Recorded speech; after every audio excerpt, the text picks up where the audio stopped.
ओम नमो भगवते वासुदेवाय।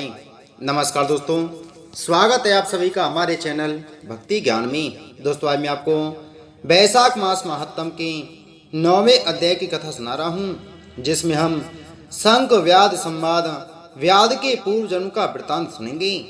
शंख बोले, पूर्व जन्म में तुम वेदों के पारंगत विद्वान ब्राह्मण थे। सारकल्य नगर में तुम्हारा जन्म हुआ था। तुम्हारा गोत्र श्रीवत्स और नाम स्तंभ था। उस समय तुम बड़े तेजस्वी समझे जाते थे, किंतु आगे चलकर किसी वैश्या में तुम्हारी आसक्ति हो गई। उसके संग दोष से तुमने नित्य कर्मों को त्याग दिया और शूद्र की भांति घर आकर रहने लगे। यद्यपि तुम सदाचार शून्य दुष्ट तथा धर्म कर्मों के त्यागी थे, तो भी उस समय तुम्हारी ब्राह्मणी पत्नी कांतिमती ने वैश्या सहित तुम्हारी सेवा की। वह सदा तुम्हारा प्रिय करने में लगी रहती थी। वह तुम दोनों के पैर धोती, दोनों की आज्ञा का पालन करती और दोनों से नीचे सोती थी। इस प्रकार वैश्या सहित पति की सेवा करती हुई उस दुखनी ब्राह्मणी का इस भूतल पर बहुत समय बीत गया। एक दिन उसके पति ने मूली सहित उड़द खाया और तिल मिश्रित निष्पाप भक्षण किया। उस अपत्य भोजन से उसका मुंह पेट जलने लगा और उसे बड़ा भयंकर भगंदर रोग हो गया। वह उस रोग से दिन रात जलने लगा। जब तक घर में धन रहा तब तक वैश्या भी वहां टिकी रही। उसका सारा धन लेकर पीछे उसने उसका घर छोड़ दिया। वैश्या तो क्रूर और निर्दयी होती ही है। उसे छोड़कर दूसरे के पास चली गई। तब वह ब्राह्मण रोग से व्याकुल चित हो रोता हुआ अपनी स्त्री से बोला, देवी, मैं वैश्या के प्रति आसक्त और अत्यंत निष्ठुर मनुष्य हूँ। मेरी रक्षा करूँ। सुंदरी, तुम परम पवित्र हो। मैंने तुम्हारा कुछ भी उपकार नहीं किया। कल्याणी, जो पापी एवं निंदित मनुष्य अपनी विनीत पत्नी का आदर नहीं करता, वह 15 जन्मों तक नपुंसक होता है। महाभागे, दिन रात साधु पुरुष उसकी निंदा करते हैं। तुम साध्वी और पतिव्रता हो। मैं तुम्हारा अनादर करके पाप योनि में गिरूंगा। तुम्हारा अनादर करने से जो तुम्हारे मन में क्रोध हुआ होगा, उससे मैं दग्ध हो चुका हूँ। इस प्रकार अनुताप युक्त वचन कहते हुए पति से वह पतिव्रता हाथ जोड़कर बोली, प्राणनाथ, आप मेरे प्रति किए हुए व्यवहार को लेकर दुख ना माने, लज्जा का अनुभव ना करें। मेरा आपके ऊपर तनिक भी क्रोध नहीं है। जिससे आप अपने को दग्ध हुआ बतलाते हैं, पूर्व जन्म में किए हुए पाप ही इस जन्म में दुख रूप होकर आते हैं। जो उन दुखों को धैर्य पूर्वक सहन करती है, वही स्त्री साध्वी मानी जाती है और वही पुरुष श्रेष्ठ समझा जाता है। वह उत्तम वर्ण वाली स्त्री अपने पिता और भाइयों से धन मांगकर लाई और उसी से पति का पालन करने लगी। उसने अपने स्वामी को साक्षात क्षीर सागर निवासी विष्णु ही माना। वह दिन रात पति के मल मूत्र साफ करती और उसके शरीर में पड़े हुए कष्टदायक कीड़ों को धीरे धीरे नख से खींचकर निकालती थी। ब्राह्मणी न रात में सोती थी न दिन में।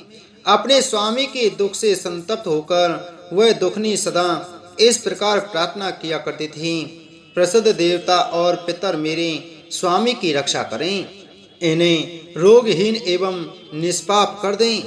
मैं पति के आरोग्य के लिए चंडिका देवी को भैंस का दही और उत्तम अन्न चढ़ाऊंगी।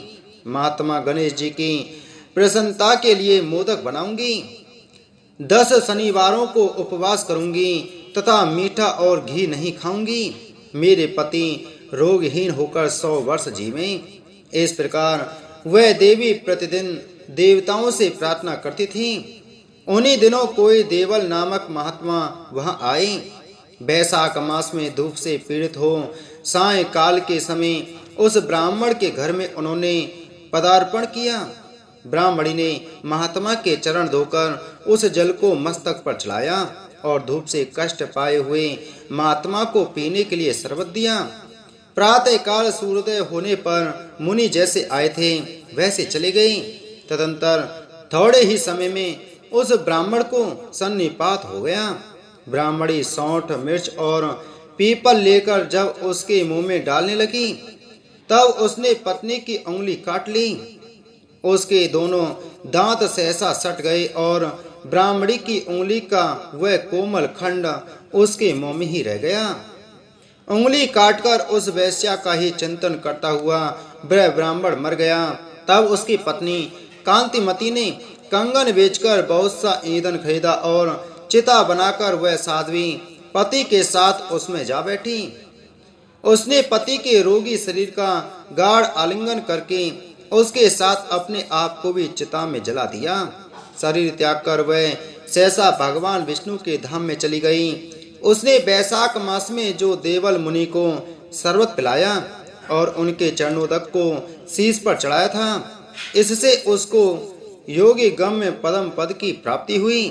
तुमने अंत काल में वैश्या का चिंतन करते हुए शरीर त्याग किया था, इसलिए इस घोर व्याधि के शरीर में आए हो और हिंसा में आसक्त हो सबको उद्वेग में डाला करते हो। तुमने वैशाख मास में मुनि को शरबत देने के लिए ब्राह्मणी को अनुमति दी थी। उसी पुण्य से आज व्याध होने पर भी तुम्हें सब सुखों के एकमात्र साधन धर्म विषयक प्रश्न पूछने के लिए उत्तम बुद्धि प्राप्त हुई है।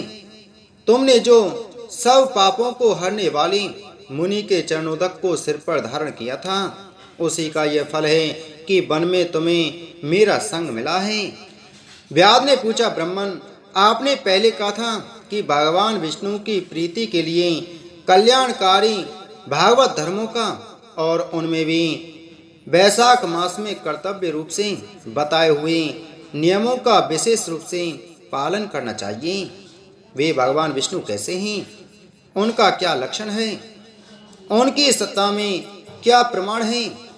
तथा वे सर्वव्यापी भगवान किनके द्वारा जानने योग्य हैं? वैष्णव धर्म कैसे हैं और किससे भगवान श्री हरि प्रसन्न होते हैं? महामते, मैं आपका किंकर हूँ, मुझे ये सब बातें बताइए। व्याध के इस प्रकार पूछने पर शंख ने रोग शोक से रहित संपूर्ण जगत के स्वामी भगवान नारायण को प्रणाम करके कहा, व्याध, भगवान विष्णु का स्वरूप कैसा है यह सुनो, मैं तुम्हें सब कुछ सुनाता हूँ। इति श्री वैशाख मास महत्तम नवा अध्याय संपूर्ण। बोलो वैशाख मास महत्तम की जय। बोलो विष्णु भगवान की जय।